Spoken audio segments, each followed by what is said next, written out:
جہلم، جسے تاریخ کے پنوں میں جائے علم اور جہالم کے نام سے پکارا جاتا تھا، یہ پنجاب کا ہزاروں سال پرانا اور تاریخی شہر ہے اور یہ پاکستان کا بہت بڑا ضلع ہے۔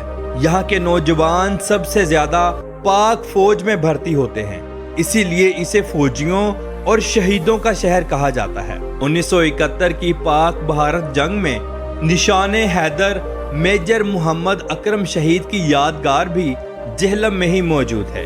یہ وہ جوان تھے جنہوں نے ملک کے دفاع کے لیے اپنی جان کا نذرانہ تک پیش کر دیا۔ دریائے جہلم پر واقع سٹیل سے بنائے جانے والا ریلوے برج بہت مشہور و معروف ہے۔ اسے 1872 میں بنایا گیا تھا۔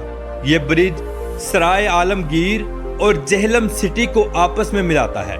اس برج کے 3 حصے ہیں۔ ایک حصے سے ریل گاڑی گزرتی ہے اور سائیڈ والے حصے سے کاریں اور موٹر سائیکل گزرتے ہیں۔